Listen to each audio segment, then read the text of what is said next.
Bonsoir Denis, merci, on vous retrouve demain quant à vous.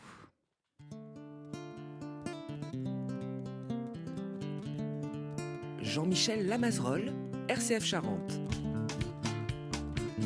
Bonsoir à tous et à toutes, bienvenue dans En direct de chez vous, mais dans les cahiers d'Espérance, où après l'émission de la semaine passée, présentée par Denis Charbonnier dans nos studios d'Angoulême, nous commençons notre pérégrination dans les 5 doyennés de notre département.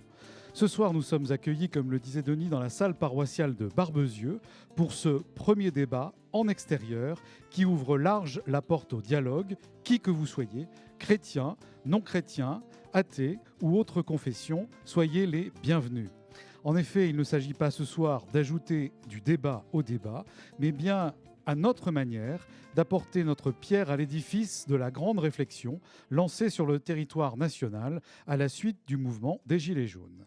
Comme le dirait notre président Jean-Louis Ney, l'idée n'est pas de débattre de la hausse ou non de la CSG ou du SMIC, mais d'entamer une réflexion sans exclusivité. En effet, je souhaite insister sur le caractère particulier de notre démarche qui s'inscrit en droite ligne de la volonté des évêques de France de mener une grande réflexion et un vrai dialogue dans tous les diocèses autour de 5 questions portant plus sur le sens que sur des mesures concrètes, même si elles ne sont pas exclues.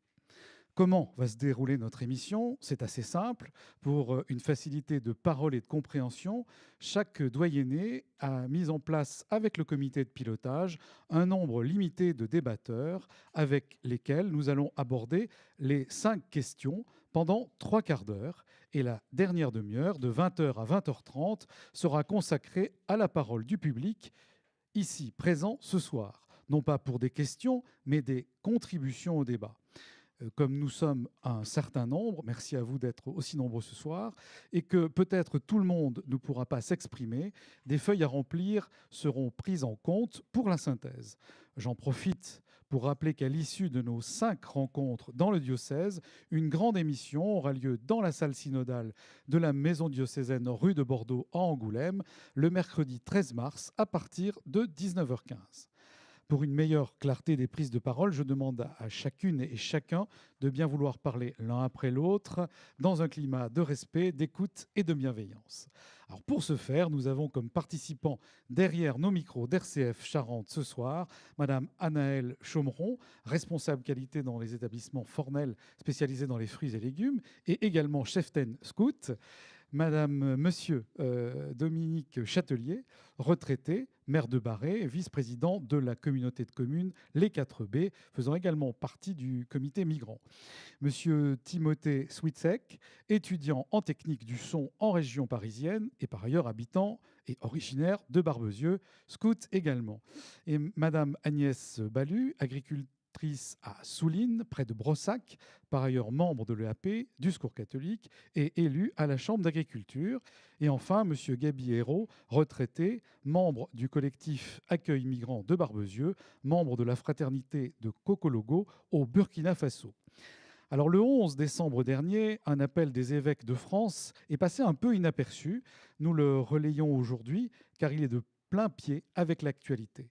Il s'agissait d'encourager les chrétiens à participer au débat citoyen et apporter leur contribution pour aider notre société à surmonter la crise qu'elle traverse.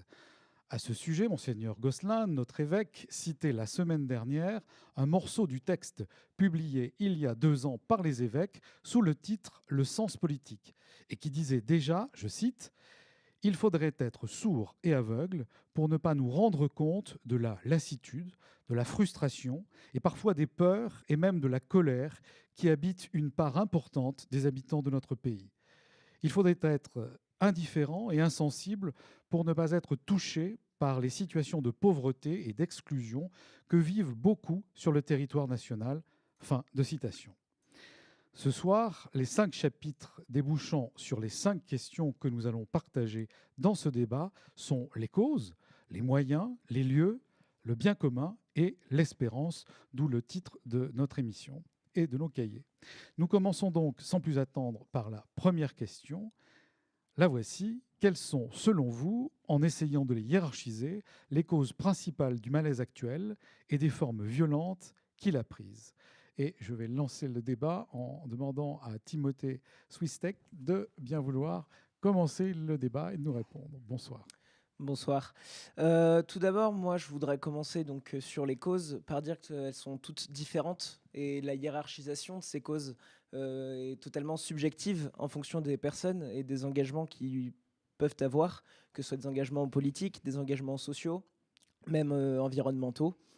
Ce qu'on peut remarquer, c'est que depuis quelques années, on est un peu dans un climat de guerre qui est amplifié justement par les différents actes des Gilets jaunes que vous avez cités tout à l'heure. Ça met en valeur un climat d'insécurité et qui fait que la parole citoyenne n'est pas prise en compte. On assiste donc à une augmentation de la méfiance envers les politiques et envers les décisions qu'ils prennent. On a tendance à discréditer systématiquement ces paroles. Et donc aujourd'hui, on arrive au stade où on ne sait plus trop comment le catégoriser. Et au-delà de la vision purement politique, la société est en perpétuelle évolution, ce qui donne un individualisme un peu omniprésent et ce qui met en valeur un chacun pour soi et certains conflits d'intérêts. Ce qui fait que quand on jumelle un peu tout ça, il y a un réel manque d'écoute et d'entraide aujourd'hui. On peine à trouver un système de fonctionnement stable pour mener à bien justement l'évolution du pays. Et ça, je pense que c'est une des causes principales qui fait qu'il y a un peu un sentiment de malaise permanent qui s'installe. Enfin, il y a un manque de discernement et de prise de conscience individuelle. Là, on remarque que la population est de plus en plus naïve et de plus en plus influençable. On assiste aussi à une société connectée où Internet est au cœur de l'information, une information qui est trop abondante et qui ne cite pas forcément que des sources sûres. Donc il y a un changement d'opinion de la part des personnes, et notamment des jeunes, qui est un changement d'opinion qui est trop simple et trop rapide, ce qui en fait entraîne un désordre dans la société actuelle. Vous pensez qu'on n'a pas assez de recul pour réfléchir? On est un peu trop naïf. Il y a les fake news, comme on dit aujourd'hui. Vous sentez ça très fort. Vous êtes le plus jeune de nos débatteurs, hein. Mais je pense qu'il est compliqué pour certains, effectivement, de trouver son opinion, de trouver quelque chose qui est le fruit de sa propre réflexion.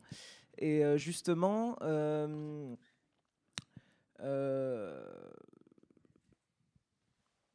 Bon, on y reviendra tout à l'heure. Merci Timothée, c'est courageux de vous être lancé. J'ai Gabi Hérault qui veut prendre la parole maintenant. Oui, bonsoir. Bonsoir. C'est pour rejoindre ce que vient de dire Timothée, parce que je vais en parler aussi dans les réflexions. La première remarque que je voulais faire, c'est qu'il me semble que dans notre société actuelle, l'homme est devenu une variable d'ajustement dans les politiques économiques et financières que l'on vit. Il me semble que la préoccupation première n'est plus de répondre aux besoins vitaux de l'homme, qui sont un toit, un travail, de la nourriture, du respect, de l'écoute, mais permettre à ceux qui ont déjà beaucoup d'en avoir encore plus. Deux petits exemples. Il est paru un rapport très récemment dans les journaux disant que les sociétés du CAC 40 ont versé à leurs actionnaires 57,4 milliards d'euros en 2018. Les mesures gouvernementales proposées ces dernières semaines, c'est 10 à 12 milliards.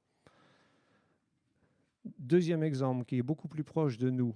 L'année dernière, en parlant avec un urologue de l'hôpital de Girac que j'ai rencontré, il était vent debout parce qu'il sortait d'un conseil d'administration à l'hôpital de Girac où ils avaient parlé d'acquérir un assistant d'opération, ces robots qui permettent les opérations.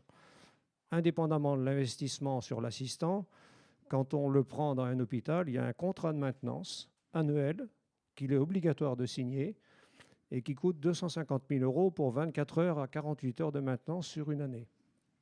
Il était vent debout en disant on nous demande de faire des économies partout. Et pour justifier ça, la semaine dernière, il y a une dame du canton de Barbezieux qui a été hospitalisée en urgence à Girac, qui est rentrée un soir à 18h30 à Girac parce qu'elle s'était arraché toute une jambe en tombant sur une éverite. Elle a été opérée. Elle est sortie du bloc à 10h30 Et à minuit, on téléphonait chez ses enfants en disant on demande une ambulance, on la ramène chez elle cette nuit. Elle a subi une anesthésie. Voilà. Donc il y a des... Où est la place de la personne humaine? Ça, c'est le premier point. Deuxième point, pour rejoindre Timothée, avec les réseaux sociaux, on a une grande difficulté à prendre de la distance par rapport à l'information et à l'analyser. Un tout petit exemple très rapide. Il y a quelques semaines, il y a un émissaire français qui a été signé une convention à Marrakech pour gérer l'accueil des migrants par rapport au problème des migrations quand ils arrivent dans les pays. Donc il y a un certain nombre de pays qui ont signé. C'est une convention préparée par l'ONU en disant que cet accueil doit être humain, digne, prendre en compte comment sont les personnes quand elles arrivent sur le territoire aussitôt. Il y a des partis politiques, il y a des particuliers qui se sont servis de cette information pour dire que la France venait de se vendre aux Arabes et aux Africains. D'où je rejoins complètement ton opinion. Troisième remarque, le décalage dans les discours politiques et les faits. On pourra en trouver beaucoup. Moi, j'en ai un que j'ai remarqué.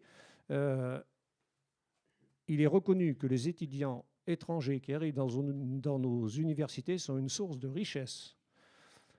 Et il a circulé, il a été proposé tout à fait récemment que les étudiants étrangers qui arrivent dans les universités paient des droits d'inscription qui sont beaucoup plus élevés, mais beaucoup plus élevés que les étudiants français. À tel point qu'il y a des étudiants qui ont dit qu'ils n'étaient pas d'accord, des étudiants français, et que certaines universités ont refusé de faire payer ces droits. On a su ça dans la semaine. Merci de votre éclairage. Qui veut prendre la parole maintenant? Agnès Balu. Oui, bonjour. Bonjour. Alors, c'est difficile de passer parce que Timothée a dit beaucoup de choses, Gabi a dit aussi beaucoup de choses.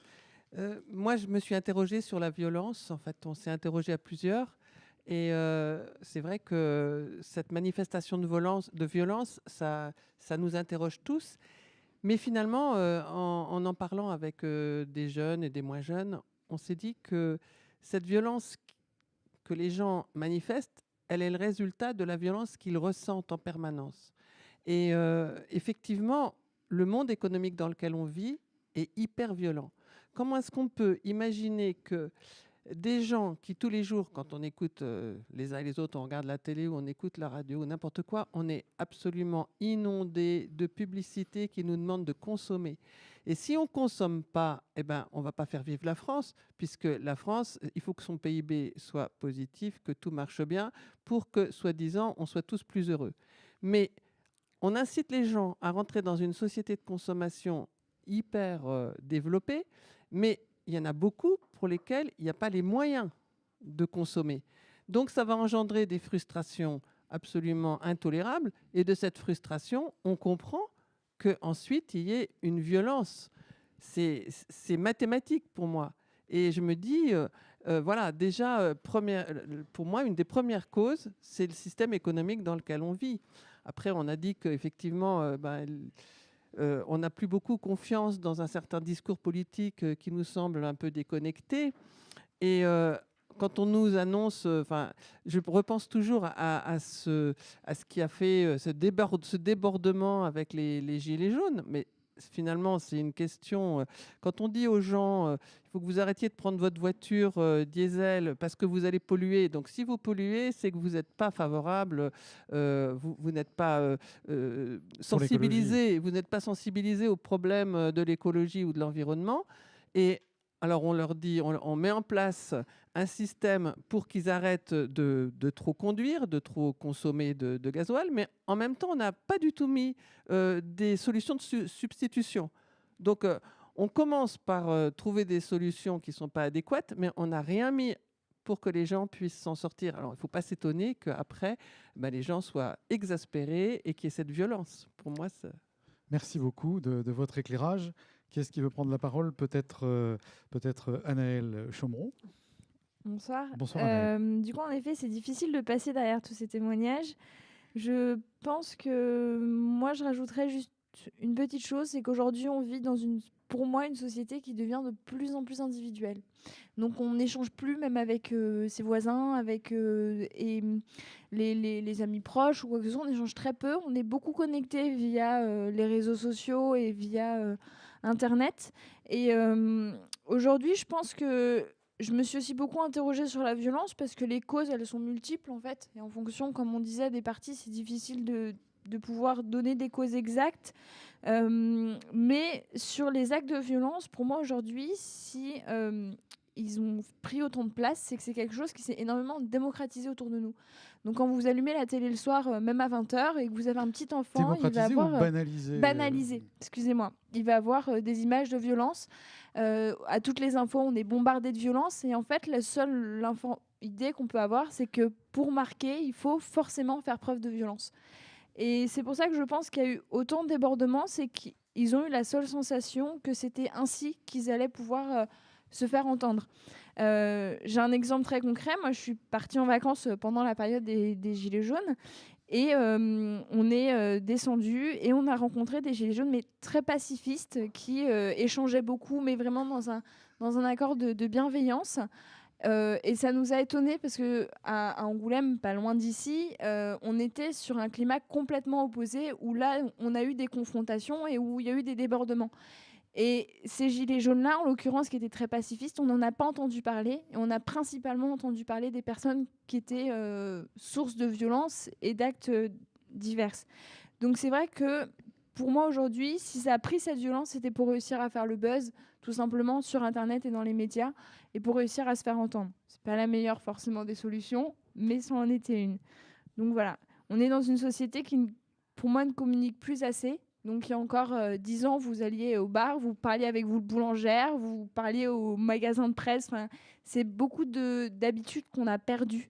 Et qu'un jeune aujourd'hui, je vois par exemple avec Timothée, je pense que si je lui raconte les histoires de petites, les échanges qu'on avait, même avec les personnes âgées, même avec le voisinage, il va trouver ça complètement aberrant parce qu'aujourd'hui, on n'a plus du tout d'échanges, quoi.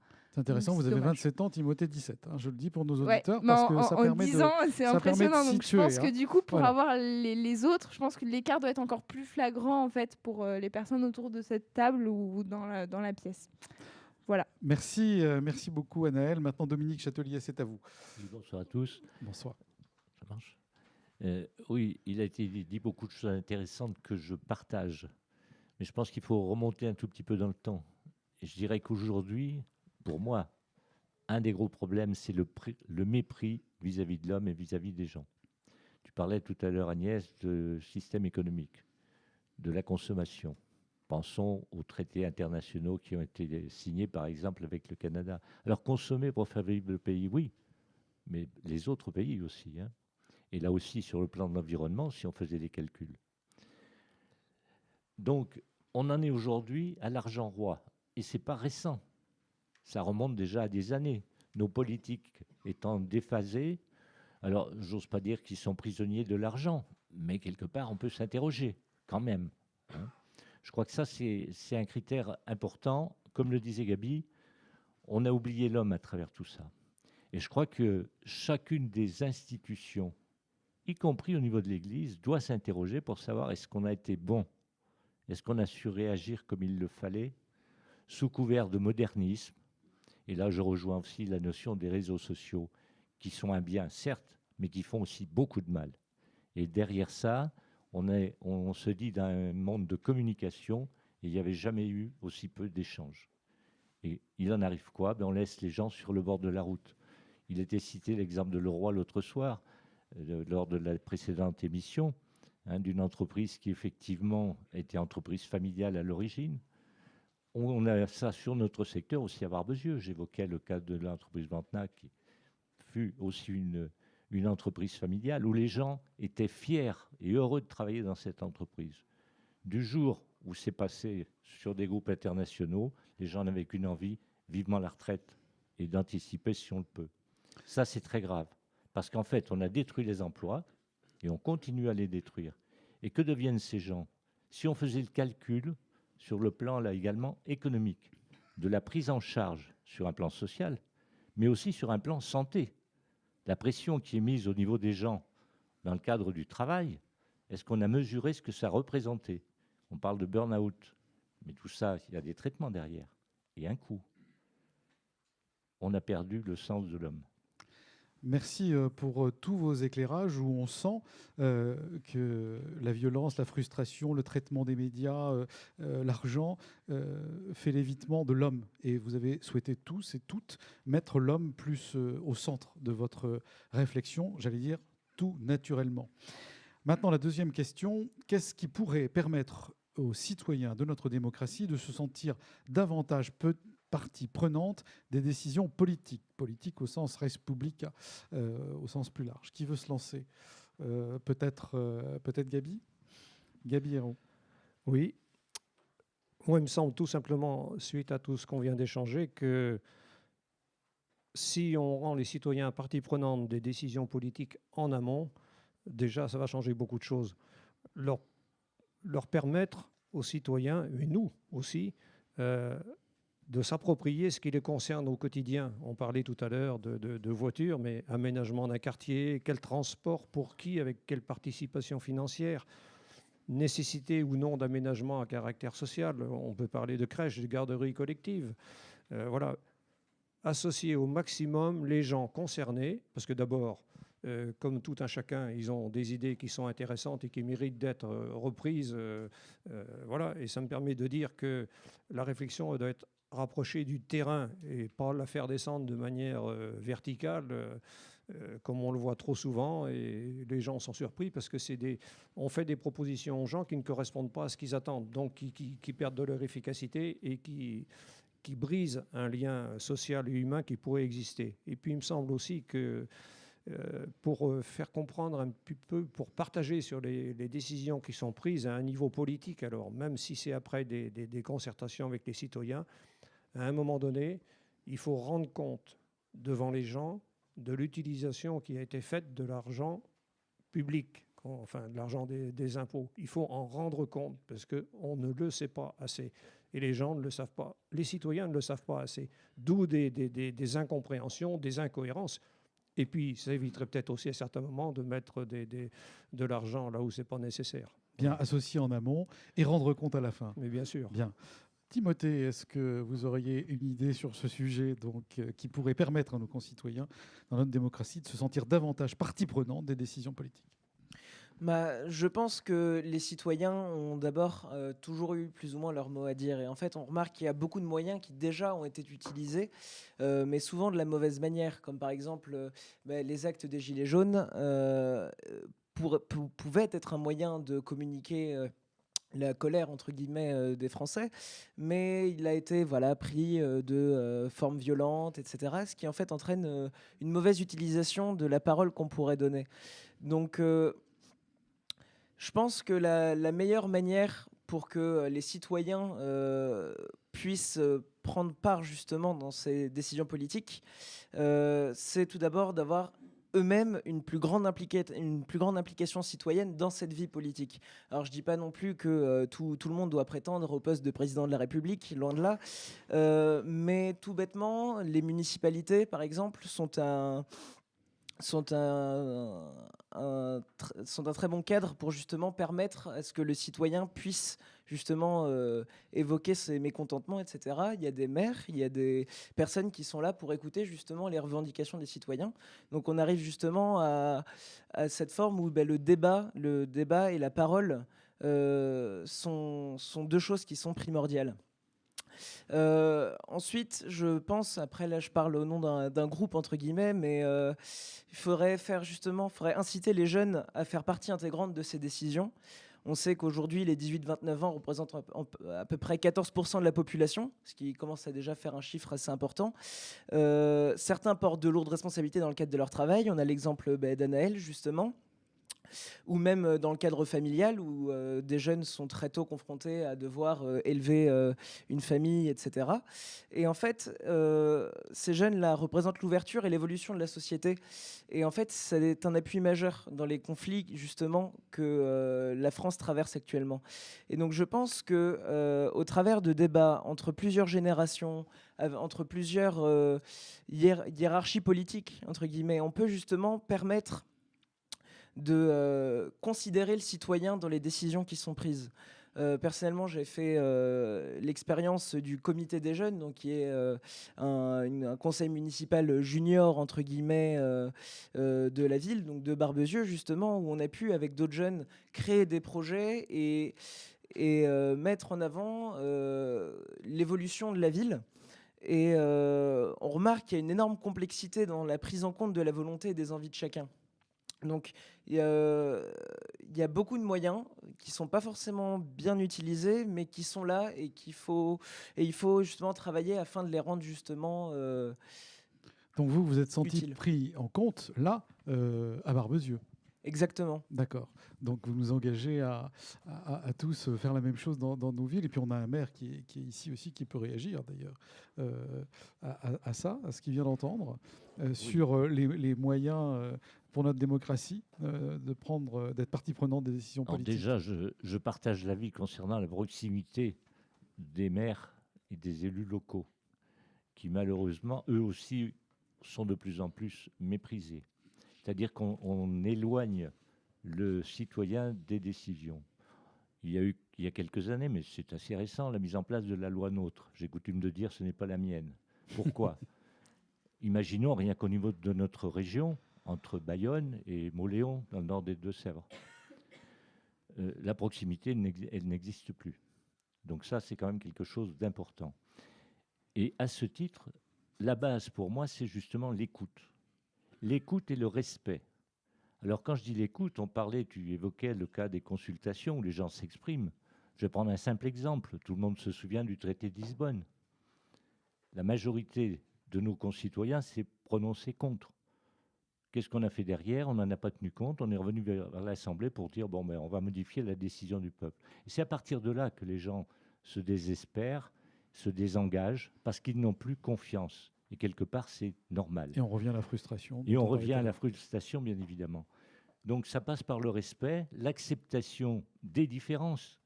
Est-ce qu'un bac plus 5 vaut plus qu'un bac moins 5? Ça, c'est le respect de la personne, me semble-t-il. Chacun a sa pierre à apporter à l'édifice, mais il faut que ce soit dans l'écoute et dans le respect, ça me paraît indispensable. Merci beaucoup, Dominique. Anaëlle, est-ce que vous avez quelque chose à ajouter, ou Agnès? Je ne sais pas qui veut prendre la parole en premier. Agnès. On va aller un peu plus vite parce qu'on a encore 3 questions. Donc je rebondis juste sur l'écoute. Je me suis interrogée quels moyens est-ce qu'on peut mettre en place pour aider les gens justement qui sont dans cette situation un peu de désespérance. Et on a dit aussi qu'aujourd'hui, avec les moyens de communication dématérialisés, en fait, ça ne fait aucun lien entre les gens. Et je pense que dans les moyens à mettre en œuvre, ce serait peut-être de retrouver des espaces d'écoute, justement, des lieux d'écoute. Alors, on a dit que c'est vrai, moi, je crois beaucoup à la proximité des mairies, parce que la mairie, c'est un endroit neutre où tout le monde peut venir et parler. Mais il y a d'autres choses. Et il faut provoquer des réunions. Il y a des thèmes fédérateurs qui pourraient faire que les gens aient envie de parler ensemble. Ça me paraît aussi très important. Ce qui m'a frappé, moi j'étais le 17 novembre sur un rond-point et je discutais avec les gens qui étaient avec moi. Et ce qui m'a frappé, c'est justement que tout d'un coup, tous ces gens qui ne se connaissaient pas, on s'est mis à se parler ensemble, à se raconter notre vie. On avait l'impression d'être très proches les uns des autres. Et c'est ça que les gens cherchent aussi. Et il y a des gens qui étaient en fait voisins de rue, mais ils ne se connaissaient pas, sauf qu'une fois qu'ils étaient ensemble sur le rond-point, ils se sont connus. Je crois que là, il faut réinventer quelque chose. Ça me paraît très important. Le rond-point est devenu la place du village, finalement. Absolument. Cette agora. Ouais. Bien. Ouais. Alors, maintenant, merci beaucoup, Agnès. Anaëlle. Du coup, moi, je rebondis sur le principe de la place du village qui aujourd'hui n'est plus très active. Dans beaucoup de petites communes, il n'y a même plus forcément de mairie ou de maire où on peut réussir à avoir ces échanges, et ce qui est bien malheureux. Et du coup, je pense que c'est important de réussir à provoquer en effet des soirées à thème, sur des débats où ça peut être un verre de l'amitié, des choses comme ça. C'est des choses qu'on fait, nous, en tant que paroissiens ou dans des associations où on convie des personnes de différents horizons pour pouvoir échanger. Et je pense que c'est ce qu'il y a besoin aujourd'hui pour que chacun puisse se sentir moins seul et pour le coup, moins frustré. Quand vous allez être tout seul, vous allez avoir un petit truc qui va vous brider et vous allez vous en faire des montagnes. Alors que si vous échangez avec votre voisin, vous allez vous rendre compte que cette petite montagne, en fait, c'était rien du tout, c'était qu'une poussière. Et du coup, c'est essentiel d'échanger.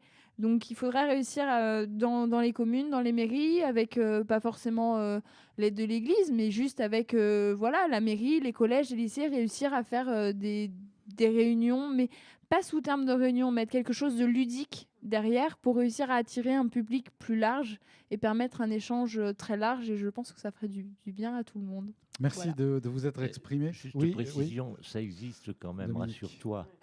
Sauf ça, c'est que- le maire qui parle. Sauf que le malheur, c'est que les gens sont de plus en plus consommateurs et se refusent à être acteurs. Oui, alors peut-être que c'est en train de changer. Hein. Donc, vous l'avez dit, écoute, échange, lieu, inventer des lieux, il en existe, disait Monsieur le maire. Il faut peut-être en profiter, on ne le fait pas assez. Troisième question, quels sont les lieux, justement, ou les corps intermédiaires qui favoriseraient cette participation? Qui est-ce qui souhaite se lancer? Donc, c'est Gaby Hérault. Ça a déjà été un petit peu dit Oui, dans la réponse à absolument. la question précédente, mais je confirme l'importance que peuvent avoir les mairies par rapport aux citoyens. Je pense aussi dans les villes un peu plus importantes, les centres sociaux, toutes les associations qui peuvent jouer un grand rôle d'accueil, d'écoute, d'aide et aussi de relais par rapport à l'administration. Parce qu'on constate quand même que l'administration est loin des personnes qui pourraient en avoir besoin. Il y a beaucoup d'informations que les personnes concernées ne reçoivent pas. Dernier exemple en date, cette prime d'activité dont il a été parlé, on s'est rendu compte que 30% des personnes qui en avaient besoin, qui pouvaient la toucher auparavant, n'avaient pas eu connaissance de cette mesure. Donc voilà, c'est quand même très important. Je suis un peu plus réservé sur les lieux de participation que peuvent être les partis politiques et les syndicats dans l'état actuel des choses. Mais bon, voilà. Merci Gaby. Timothée, allez, on se lance. Je pense qu'il y a plusieurs lieux qui permettraient justement cette participation et qui favoriseraient justement le débat entre les différentes personnes. Alors tout d'abord, il y a le cadre familial qui est souvent sous-estimé, mais qui est pourtant est là et a le mérite d'être, où maintenant la communication, tout bêtement, entre parents, enfants, frères, sœurs ou même cousins, etc., est devenue de plus en plus compliquée, même de plus en plus inexistante dans certaines familles. Ensuite, il y a aussi le cadre professionnel où deux salariés peuvent très bien discuter de leur ressenti vis-à-vis de leur position dans ce même cadre. Et après, il y a également les associations ou d'autres organismes nationaux ou non. Et il y a d'autres branches. Voilà, Anaël et moi, par exemple, sommes chefs scouts. On a comme mission l'encadrement de jeunes, donc entre 7 et 17 ans. Et notre but, à nous, en tant que chefs, c'est de proposer ces réflexions aux jeunes. Donc, dans n'importe quel cadre, je pense que n'importe quelle réflexion peut être entamée et aurait le mérite de l'être. Et c'est assez intéressant de ce point de vue-là. Alors, si je comprends bien, la famille, les associations, tous ces lieux sont des lieux qu'on n'utilise pas suffisamment. Exactement, et qui pourtant sont les principaux lieux de partage et d'échanges locaux. Anaël ? Moi, je suis complètement d'accord dans le sens où on communique de moins en moins, même dans les familles. Pour rebondir sur le mouvement des scouts, c'est quelque chose qui a été mis en place il y a 2 ans maintenant, si je ne me trompe pas, où ils font... donc on a une assemblée générale annuelle, donc là, qui existe depuis des années. Et depuis 2 ans, on donne la parole même aux plus petits. Donc c'est quelque chose qui est très intéressant parce que même le plus jeune, le petit farfadet, va pouvoir s'exprimer librement, mais ça va être à sa façon, à travers des dessins, à travers ces choses-là. Et c'est vrai que c'est difficilement concevable de se dire on va le mettre à l'échelle nationale autre que dans une association. Mais je pense que dans une commune, on peut réussir à donner la parole aux plus petits et à échanger même avec les enfants de bas âge parce que c'est le futur. Je vais maintenant passer la parole. Merci Anaël pour cet éclairage-là, même avec les tout petits et les farfadets, par des dessins. Voilà, Agnès Balu. Moi, j'ai pensé, avec d'autres, que un des lieux, quand même, malheureusement, qui n'est peut-être pas assez usité, mais un des lieux de parole, d'échange et de partage, c'est aussi l'Église. Et il faut aussi le dire. Et il y a des choses qu'on peut mettre en place. Il y a dans notre paroisse, par exemple, on essaye de faire des visites pastorales. Bon, c'est tout simple. Ça veut dire simplement qu'on va aller chez les gens qui ne peuvent pas se déplacer, soit parce qu'ils sont malades ou qu'ils sont trop âgés, et on va aller avec le prêtre, mais en ami, pas forcément pour faire du prosélytisme, mais simplement, je me dis déjà, ça, c'est une présence humaine. Et si on tisse des liens comme ça, d'aller se voir les uns les autres, d'aller visiter son voisin, c'est énorme ce travail-là. Si on refait un tissu humain, un tissu de rencontres, je crois qu'on peut faire changer beaucoup de choses. Voilà, ça me paraît important de ne pas oublier tout cet aspect, tout ce qui se passe dans cette vie-là. Merci beaucoup. Refaire du tissu, tout simplement, j'allais dire comme avant. Comme avant, oui. Autrefois, on travaillait beaucoup ensemble à la terre. Ici, on est un milieu rural. On travaillait énormément tous ensemble. Aujourd'hui, on est sur son tracteur. On ne parle pas avec son tracteur. Tandis qu'avant, on pouvait parler avec son cheval ou son voisin. Vous regardez les photos dans les dossiers de la Charente Libre, on voit un village il y a 50 ans et aujourd'hui, il y a des gens sur la photo et aujourd'hui, il n'y a plus personne sur la photo. Dominique Châtelier. Oui. Je rejoins ce qui était dit auparavant, et notamment sur le plan de la vie associative. Tu disais, les syndicats, on a fait ce qu'il fallait aussi pour qu'ils soient de moins en moins actifs, et on ne peut que regretter d'ailleurs à ce niveau-là.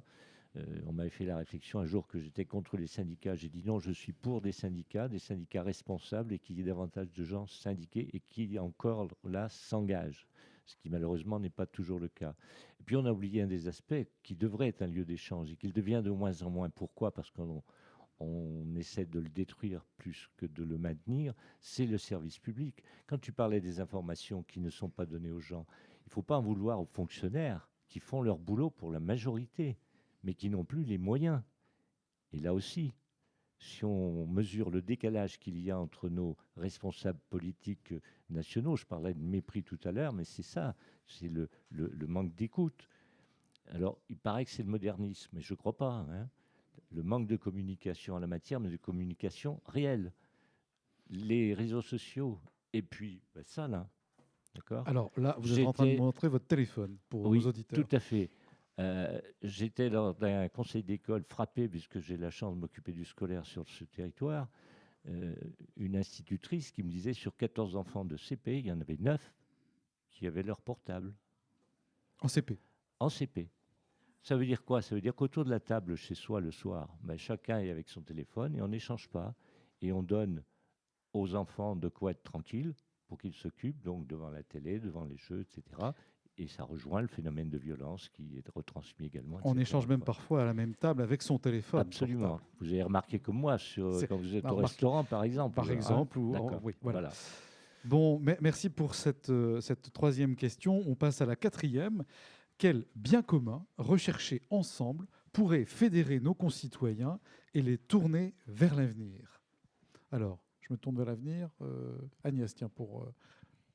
Moi, je pense tout de suite qu'il y a un bien commun qui nous appartient tous, c'est la terre sur laquelle nous vivons, et c'est la nature. Et je pense que ça pourrait être un sujet qui peut fédérer des gens ensemble. Parce qu'ils sont tous... aujourd'hui, on se pose beaucoup de questions, c'est normal, on s'inquiète de l'avenir, de la planète, etc. Donc, quand on cherche des sujets à débattre tous ensemble, je me dis, ça, c'est un sujet très important où les gens se retrouveraient et on pourrait organiser, je pense, des temps d'échange autour de ça. Ça permet de sortir un peu de son petit souci personnel et puis de s'élever un petit peu à une autre vision et d'échanger là-dessus. Agnès, quand vous parlez de nature, de terre, ça voudrait dire quoi ? Parce que c'est très large. Oui, mais ça veut dire... comment on veut habiter la terre sur laquelle on est, comment on veut s'en préoccuper, comment on l'aime, comment... Voilà, ça vient aussi parce que je suis agricultrice de métier. Mais justement, c'est ça l'éclairage. Donc, je me dis, ça vaut le coup d'en parler ensemble, parce qu'il y a beaucoup de gens qui en parlent sans être vraiment connectés, sans jamais avoir pris une bêche ou tout ça, donc ils ne savent pas trop. Donc j'aimerais bien que... Je pense que ça, c'est un sujet qui peut être partagé avec beaucoup de gens. Alors vous qui êtes au plus près, est-ce que vous sentez déjà des frémissements? Est-ce qu'on parle de cette terre? Vous êtes agricultrice, vos enfants, votre mari, donc il y a toute une lignée. Qu'est-ce que vous voyez aujourd'hui Moi, dans ce moi domaine? aujourd'hui, je vois un énorme changement dans l'avenir de l'agriculture, par exemple, parce que je pense qu'on arrive à un virage obligatoire. Il y a beaucoup de réflexions qui est faite, il y a eu beaucoup de sonnettes d'alarme tirées, ce qui est très bien, ce que tout le monde entend, et il faut absolument aujourd'hui il faut que nos concitoyens reprennent confiance dans ceux qui sont là pour entretenir la terre. Il faudrait que justement on puisse redébattre de tout ça, parce qu'il y a plein d'idées fausses, et puis de peur, et puis d'incompréhension entre les gens. Et les agriculteurs aujourd'hui, ils sont pour la plupart parfaitement conscients des enjeux, et ils sont quand même là. D'abord, ce sont des gens qui aiment forcément leur terre, puisque ils vivent avec elle. Donc on ne peut pas les accuser de la détruire pour le plaisir, mais il faudrait aujourd'hui prendre conscience de ce virage qui est en train de prendre. Il y a énormément de gens qui imaginent des solutions nouvelles, qui s'adaptent, qui changent leur méthode culturelle. Donc je crois que ça, c'est un débat qui serait intéressant, mais il y a beaucoup de... Voilà, moi j'aimerais bien que... Merci. Et puis il y a un autre sujet qui me tient à cœur, et je pense qu'il Allez-y. serait aussi facile d'en discuter avec d'autres, c'est l'éducation. L'éducation des enfants, je pense que c'est Mais un peut-être sujet que Gaby, majeur. vous vouliez Mais Gaby, je vais te le laisser. rebondir sur ce que Non, vient je de voulais dire Agnès juste, avant de passer à l'éducation. Réagir sur ce que Voilà. vient de dire Agnès. Je suis absolument d'accord avec tout ce qui concerne la préservation de la planète. Et ça, à mon avis, c'est un projet fédérateur, parce que ça permet en plus de dépasser nos frontières et d'aboutir les gens de bonne volonté qui se posent des questions, qui réfléchissent. Il y en a partout, dans tous les pays.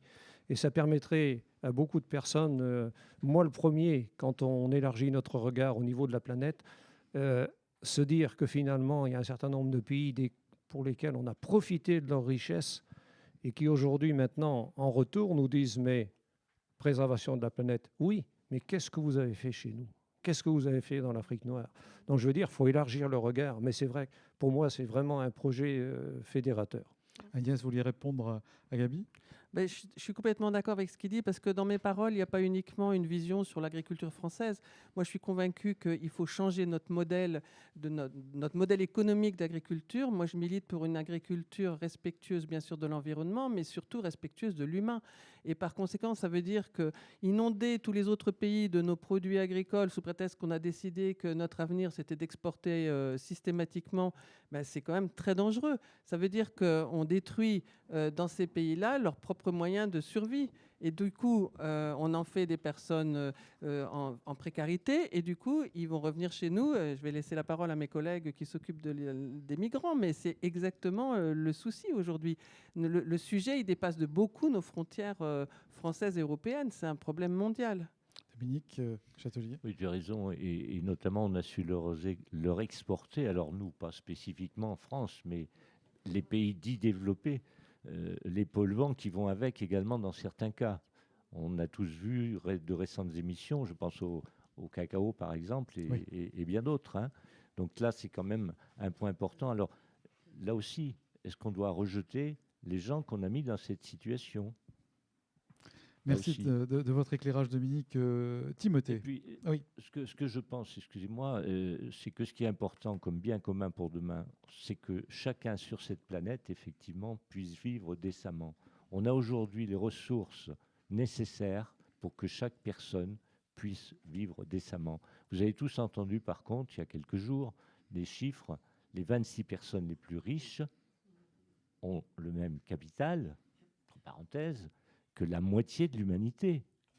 C'est indécent. Et si on ne va pas contre ça, mais je ne sais pas, je ne comprends pas. Quoi. Bien. Je pense qu'il y a beaucoup de gens qui ne comprennent pas. J'entends les réactions de la salle. Je laisse la parole à Timothée. Alors effectivement, on parle de bien commun, on parle de notre planète, etc. Mais est-ce que le bien commun doit prendre comme définition uniquement un bien matériel ? Parce que est-ce que, par exemple, le bien commun pourrait prendre une forme tout à fait immatérielle et pourrait se caractériser, par exemple, par une sensation d'augmentation du bien-être ou de meilleur cadre de vie pour tout le monde, une sensation un peu d'unanimité, de vision utopique, voire surréaliste peut-être, de la planète ou même des engagements de tout le monde, etc. Donc est-ce que le bien commun serait uniquement un objet ou Alors, est-ce que vous avez gros une objet, idée? ouais. Parce que là, vous êtes en train de nous faire rêver, de partir dans la réalité augmentée peut-être, ou voilà, le transhumanisme, je ne sais pas. Dites-nous. C'est rien, ça c'est parce qu'il est 20h et qu'on va bientôt passer au débat. Mais on a encore une autre question. Allez-y, Timothée. Je pense que chacun est libre d'avoir sa vision du monde parfait, ou même chacun a ses propres besoins. Et il est intéressant que chacun s'épanouisse dans ses besoins. Et on en revient à ce que disaient Dominique et Gabi tout à l'heure, où l'humain était primordial. Donc est-ce que justement le bien commun serait pas justement ce niveau de l'humain privilégié? Mais pour rejoindre, après ça rejoint un petit peu la première question, certes, mais donc du coup on remarque que cette recherche du bien commun et de cette volonté de vouloir à tout prix obtenir quelque chose entraîne justement une petite montée un peu du pessimisme. Et en fait on remarque qu'aujourd'hui on affronte la peur de l'engagement. Et alors que ce soit un engagement environnemental, un engagement social, un engagement politique, je pense qu'aujourd'hui on arrive au stade où on est freiné dans une bonne volonté. Voilà. Merci beaucoup. Si vous voulez bien, on va passer à la 5e et dernière question. Après, nous tournerons vers la salle. Quelles raisons d'espérer souhaitez-vous transmettre à vos enfants et petits-enfants? Ou à toute autre personne, hein. Qui est-ce qui veut commencer? Alors, Oui, c'est Gabi. Oui. je veux bien répondre en donnant un exemple qui va peut-être Très bien. faire rire un certain nombre dans l'Assemblée, mais qui me semble révélateur de ce qu'on peut changer et donner comme raison d'espérance. La commune où j'habite, en 1er janvier 2016, s'est regroupée avec une commune qui nous touche pour faire une commune nouvelle, Montmérac. Et l'objectif dans toute commune nouvelle, c'est de fédérer les énergies. Donc les associations ont été sollicitées pour réfléchir, pour fédérer ces énergies. Mais dans nos 2 communes historiques, il y a 2 associations qui étaient opposées vigoureusement, c'est les sociétés de chasse. Et quand je dis opposées On vigoureusement, n'avait pas parlé de chasse encore. quand il y a eu par la mairie proposé une rencontre entre les 2 présidents, ça s'est soldé par la réflexion suivante: pour qu'il y ait une fusion ou une association ou un travail commun, il faudra qu'il y en ait un des 2 qui soit mort. Bon. Là, c'est la première partie. 1er janvier 2016. Vœux 2019, la semaine dernière, samedi, toutes les associations de la commune nouvelle se sont présentées. Et nos 2 présidents de société de chasse sont arrivés main dans la main pour nous dire que ça y est, c'était fait. Et il n'avait tué personne. Ouais. Je trouve que les raisons d'espérer, à travers cet exemple, voilà. Pour moi, les raisons d'espérer, c'est changer notre regard. Changer notre regard, nous, personnellement, sur notre propre vie. C'est un peu ce que évoquait Dominique tout à l'heure. Finalement, dans ce que je vis, qu'est-ce qui est important pour moi? Qu'est-ce qui est superflu, dont je dépends peut-être inconsciemment? Et qu'est-ce que je vais placer d'important dans ma vie? Ensuite, changer mon regard sur les autres. Parce qu'on a vite fait de juger et de rejeter sans écouter. Mais qu'est-ce qu'on sait des galères de certains autres? Qu'est-ce qu'on sait de leur histoire personnelle si on ne prend pas le temps de les écouter? Ensuite, changer mon regard sur la société, et ça rejoint ce que disait Timothée. Quel engagement je peux prendre dans la société, moi, là où je suis, dans ma commune, dans l'association, pour faire progresser les choses et créer du lien avec les autres? Et ensuite, changer mon regard sur l'étranger. On le parlait tout à l'heure par rapport au climat.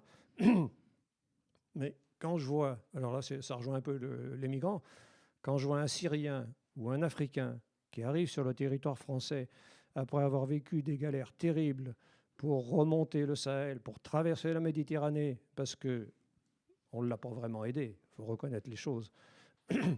Est-ce qu'on peut se poser la question, est-ce que je me pose la question quand je le rencontre, finalement, pour que ce jeune de 16 ans, il ait quitté son pays, il ait fait 5000 km, 6000 km dans les conditions où il les a fait pour arriver chez moi, et je vais lui dire, demi-tour, tu rentres chez toi? Est-ce que je peux prendre le temps de l'accueillir, de l'écouter? Quelle raison, nous, vous les jeunes, vous inciterez à quitter votre pays qui est la France, ta ville qui est Barbezieux? C'est des raisons sérieuses.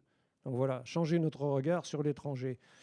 Et puis, pour moi personnellement, ça c'est tout à fait personnel, je dis que j'ai la foi et que je pratique Mais finalement, ça, c'est cette espérance, c'est essayer de mettre mes pas dans ceux de Jésus-Christ et de l'Évangile. On est bien d'accord, voilà. Merci de ce témoignage, Gabi. Qu'est-ce qui veut prendre le relais? Alors, Anaëlle. Moi, pour les raisons d'espérer que j'aimerais transmettre aux générations à venir, c'est tout simplement quand en effet on change de regard, on se rend compte qu'on a beaucoup de chance. Il y a peu de temps, j'ai une amie qui a perdu son papa et je me suis dit, en fait, j'ai beaucoup de chance parce que j'ai encore ma famille. Et c'est dans les situations difficiles ou face à des gens qui sont en difficulté qu'on arrive à changer le regard sur soi et qu'on se dit, on a beaucoup de chance. Et je pense que c'est ce qu'il faut qu'on arrive à transmettre aux générations futures, aux générations qui veulent toujours consommer plus et avoir plus et vivre toujours dans le plus et dans le grandiose, de leur faire rendre compte qu'ils ont énormément de chance d'avoir un toit, d'avoir la santé et d'avoir un monde magnifique autour d'eux qui les entoure. Et pour eux, aujourd'hui, c'est devenu quelque chose de commun, mais je suis pas sûre que parmi nous, dans la salle, il y ait beaucoup de monde qui s'amuse à regarder les étoiles le soir. Et pourtant, c'est une chance qu'on a parce que c'est magnifique et on prend pas le temps de le faire, parce qu'on est bouffé par la vie du quotidien. Et c'est vrai que je pense qu'aujourd'hui, la raison d'espérer, c'est se remettre en question et se rendre compte de la chance qu'on a d'être là où on est et d'avoir le confort qu'on puisse avoir et réussir à faire que on puisse vivre dans un monde meilleur et être acteur de cette vie, en fait. C'est une des raisons fondamentales qu'il faut qu'on transmette à nos enfants. Donc vous dites, on est déjà bien comme on est. Mais aujourd'hui, on sent bien que tout le monde n'est pas bien comme il est. Alors, on veut toujours plus, alors qu'en fait, on n'arrive pas forcément à se satisfaire en fait, de ce qu'on a. C'est-à-dire qu'on veut toujours le téléphone nouvelle génération, une maison plus grande, un nouvel habit, sans se satisfaire de ce qu'on a en fait, parce qu'on est dans une société qui va à 400 à l'heure, sans se ressourcer et sans prendre conscience de déjà ce qu'on a par rapport aux autres sociétés qui n'ont pas forcément tout ce bien-être-là. Vous seriez presque dans la décroissance heureuse ou du moins suivre les pas de Pierre Rabhi. Je ne connais pas ce cher monsieur. Mais j'en entendrai parler. Mais pas forcément la décroissance heureuse, mais juste une satisfaction, une réflexion sur soi-même. Très bien. Timothée ou Agnès, je ne sais pas, qui veut prendre la parole? Allez, Timothée. Alors, en tant que chef scout, je suis obligé de le citer. Baden-Powell disait « Laissez cette terre un peu meilleure que vous l'avez trouvée ». Donc, je pense que c'est très important de dire à nos futures générations, alors moi j'en suis loin encore, que c'est important de dire aux futures générations qu'il ne faut pas perdre de vue que chacun peut entraîner une action positive pour la recherche du bien commun, pour l'amélioration de la vie en société et pour l'acceptation de soi, des autres et pour la transmission du respect. Et je pense que c'est très important de dire que chacun, à notre niveau, on peut être acteur d'une action bénéfique pour tous en fait. Et vous sentez que vous pouvez le mettre en pratique assez facilement dans votre vie de tous les jours déjà? J'essaie. Alors après, ça peut être compliqué parfois, mais je pense que c'est un objectif qu'il est important de se fixer quand même, quelle que soit l'action, quel que soit le milieu, ou quel que soit l'endroit où on travaille, ou les gens qu'on fréquente. Je pense que c'est important d'essayer de trouver le meilleur de soi-même et le meilleur dans les autres en fait. Merci. Il faut continuer. Merci Agnès. Moi, je trouve qu'il y a une extraordinaire raison d'espérer en voyant les gens se lever. Moi, dans le mouvement des Gilets jaunes, bien sûr, il y a des dérapages, il y a tout ce qu'on voudra. Moi, je trouve que c'est merveilleux que la parole se libère, que les gens se mettent debout, qu'il y en ait qui osent dire non. Pour moi, c'est une source d'espérance pour l'avenir. Ça veut dire que les gens commencent à prendre conscience, ils ouvrent les yeux. Voilà, je ne sais pas comment on va gérer après, hein, c'est clair. Mais pour moi, le fait qu'il y ait des gens qui se lèvent et qui disent non, stop, pour moi, c'est formidable. Lève-toi et marche. Voilà, absolument. Et je dirais que l'esprit est à l'œuvre, même si on ne voit pas les choses, parce qu'elles ne sont pas nommées, mais qu'il faut apprendre à les regarder. Et ça vaut aussi pour demain, les enfants et les petits-enfants. Absolument. Bien. Je partage Dominique. à 200% ton point de vue là-dessus, Agnès. Là, on est complètement d'accord.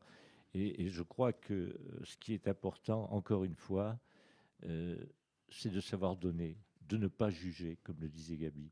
De quel droit on se permet de juger tel ou tel? Chacun est différent. Je dis parfois, on peut avoir la peau blanche et avoir l'âme noire.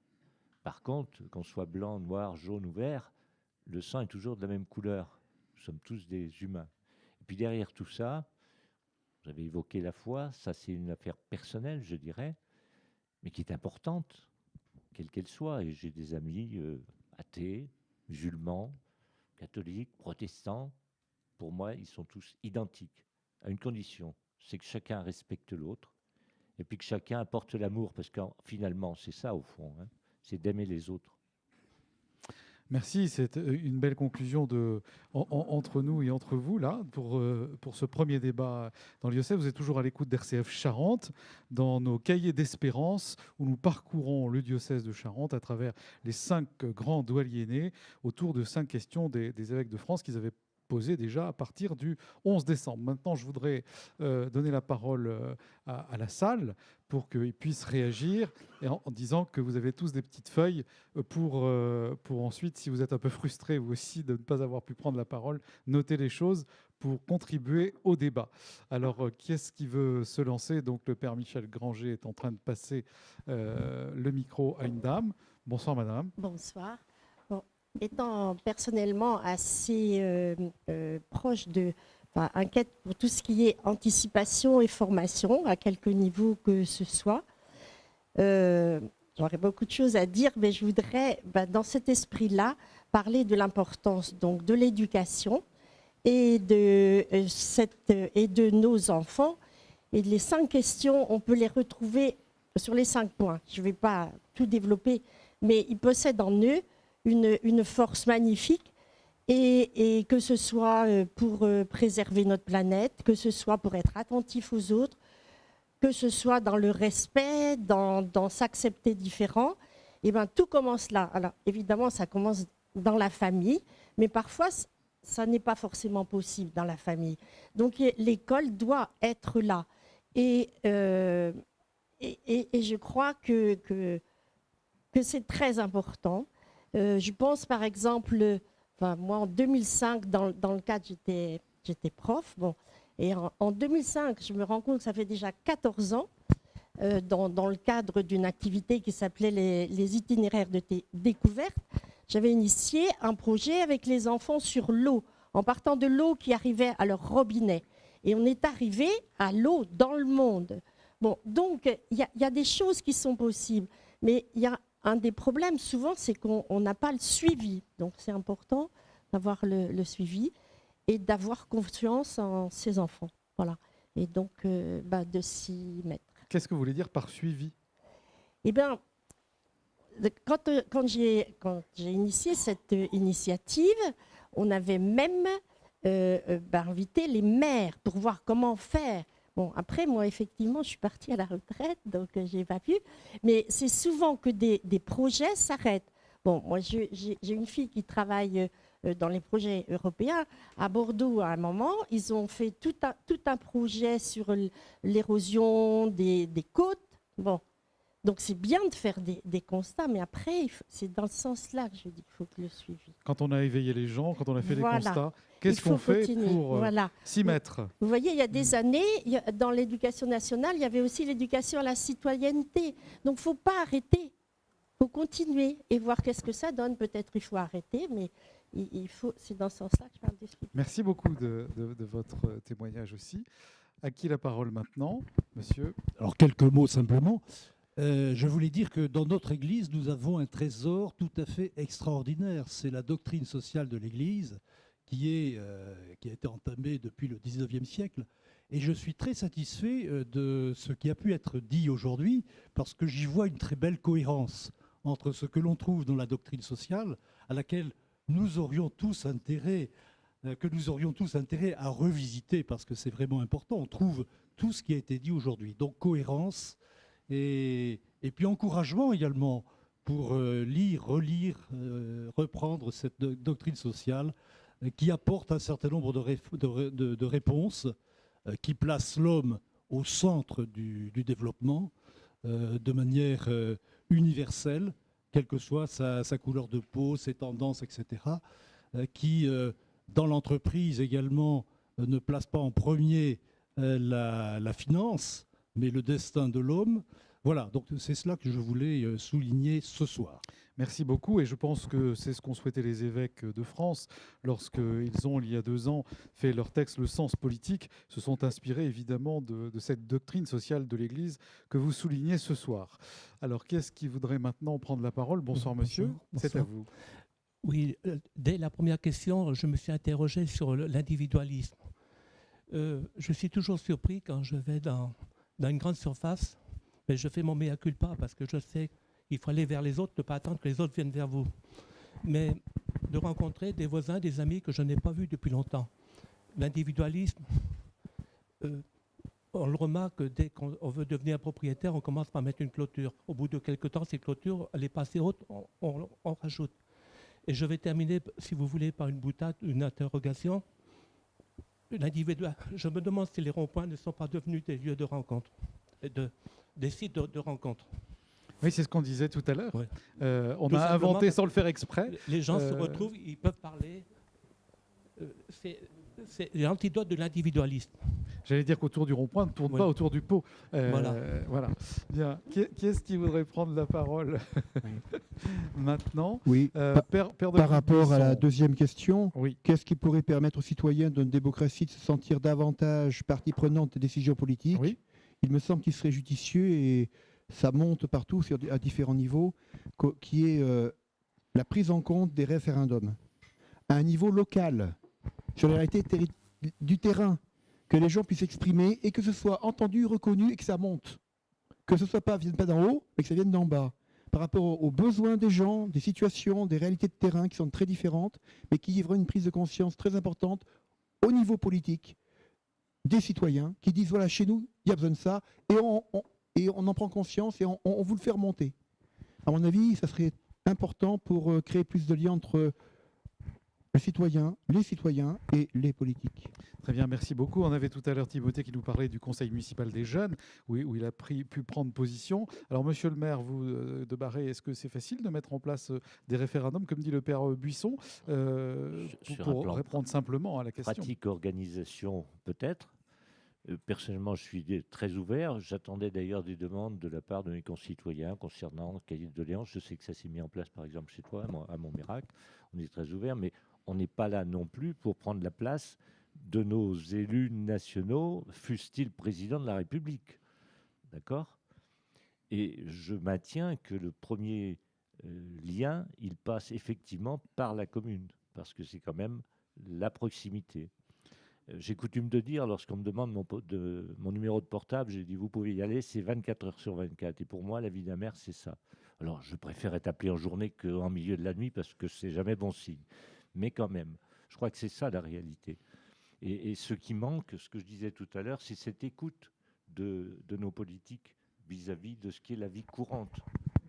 Moi, je suis frappé de voir dans les pays nordiques, par exemple, vous avez tous en souvenir, le politique qui a été tué en faisant ses courses dans la grande surface, ça veut dire qu'il faisait ses courses.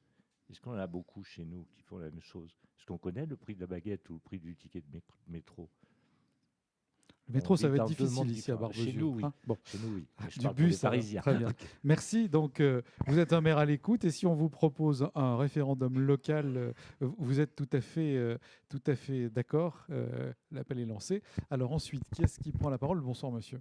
Oui, ce que je voudrais dire, si vous voulez, c'est que ce genre de débat est extrêmement intéressant, c'est sûr. Mais je pense que la seule question, en fin de compte, qu'on devrait se poser, et qui n'est pas posée, là je le regrette, c'est est-ce que nous, les chrétiens, les catholiques, nous avons quelque chose à dire dans notre société encore? Est-ce que nous avons une parole crédible, acceptable, si vous voulez? Ce que vous avez débattu, les exemples que vous avez cités, mais des exemples, on peut vous en citer des dizaines d'autres, d'ailleurs souvent contradictoires. En fin de compte, c'est les exemples de la société civile. Mais la véritable question que nous devons nous poser, est-ce que nous, les chrétiens, les catholiques, nous avons quelque chose à dire? Je vous remercie, monsieur, d'avoir dit, en dernière question, moi, mon espérance, enfin, c'est la foi qui me donne l'espérance. Bon, ben nous devons dire à nos compatriotes, nous avons un message à passer.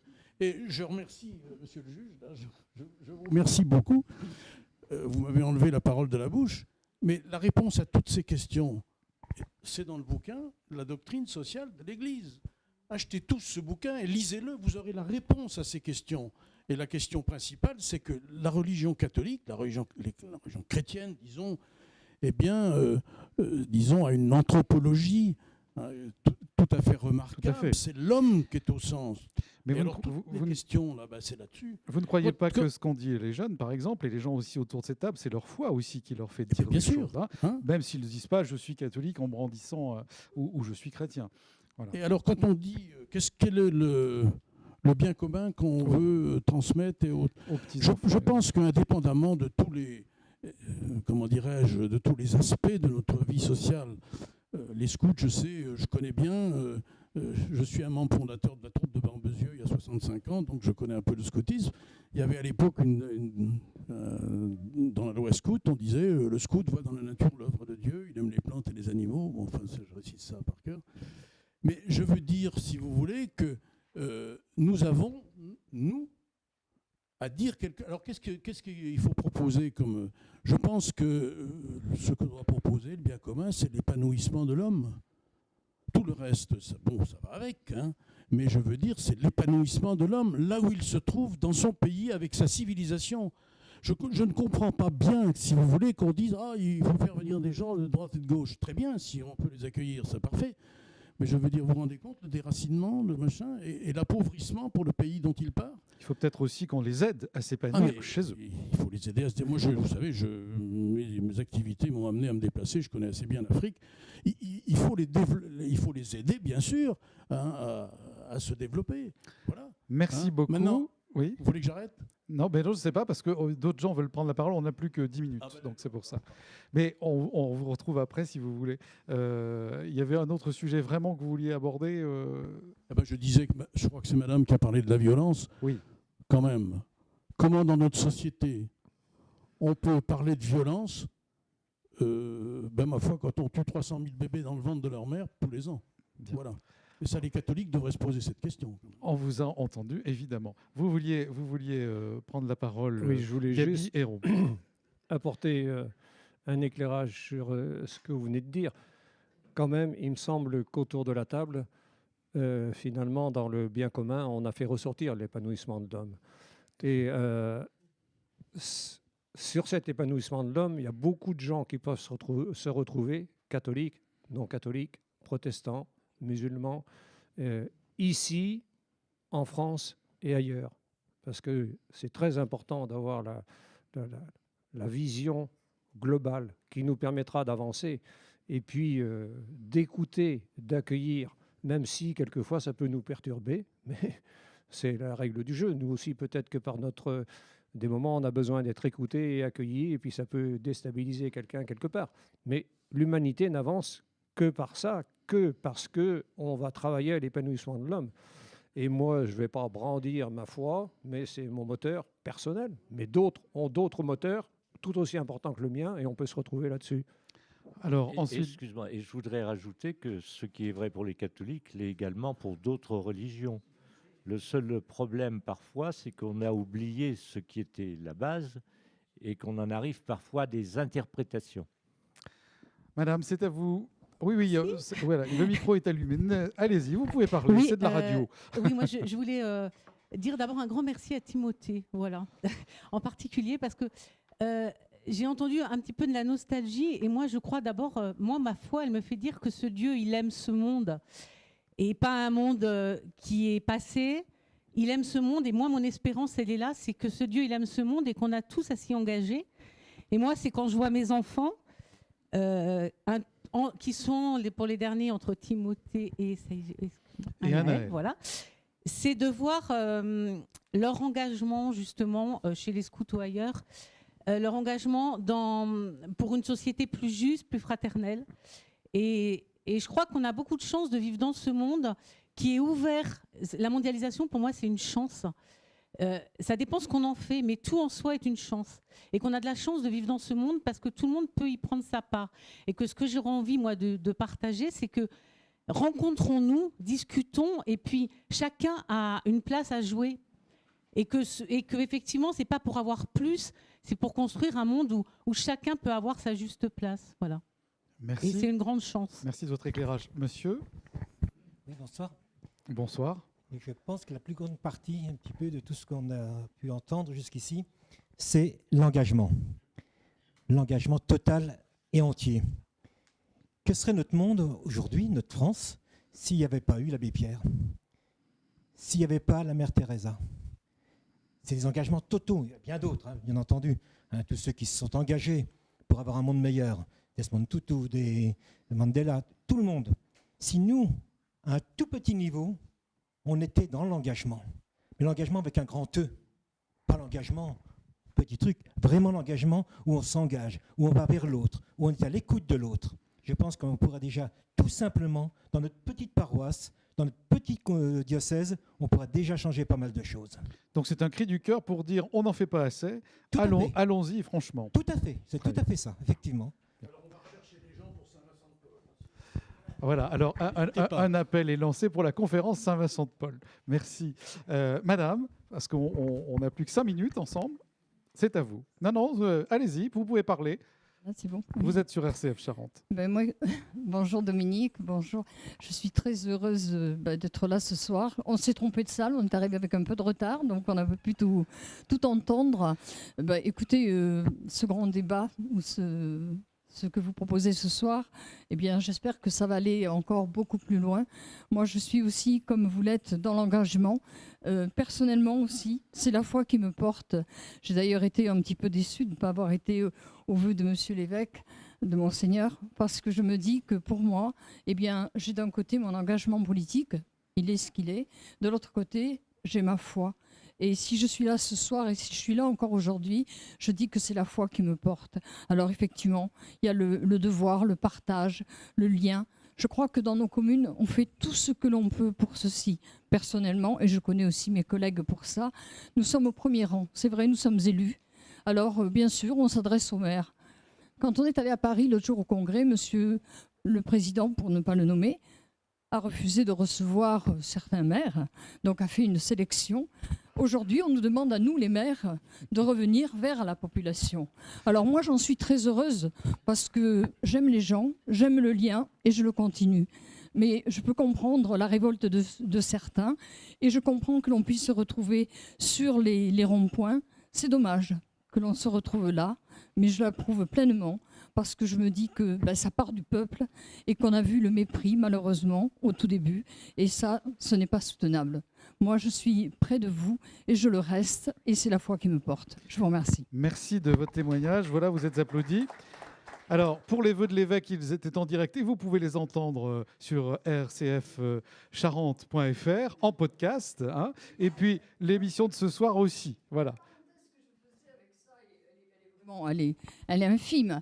Mais je me disais, si vous, Monseigneur, d'ailleurs je lui ai dit à la préfecture, si vous, Monseigneur, vous ne venez pas vers nous dans nos campagnes, on va se sentir encore plus délaissés. On fait à Soyaux sur une petite circonférence où ce sont les élus d'Angoulême que l'on invite. Moi, je suis tout à fait d'accord. Ça ne me gêne pas, je ne me sens pas une petite élue. Mais je crois qu'il faut que ça vienne aussi du haut.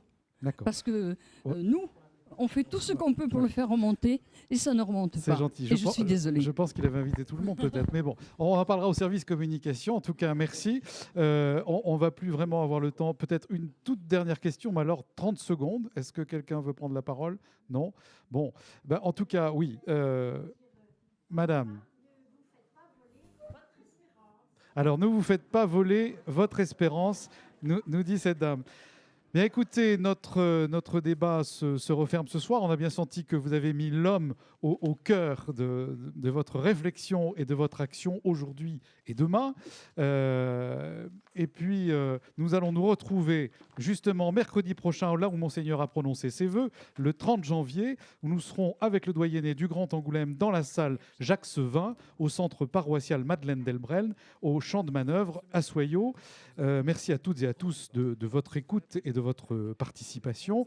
Merci à Jean-Louis Ney qui a produit cette émission, à Basile Dubon, Léa Fressine et Malik Pestana de l'avoir mise en onde. Merci au père Michel Grangier, doyen, au père Dominique Buisson, au père Joseph Dimboué, au père Jean-Noël Zungrana, j'espère ne pas avoir écorché son nom, et aux équipes du doyenné Sud-Charente pour votre accueil et votre participation.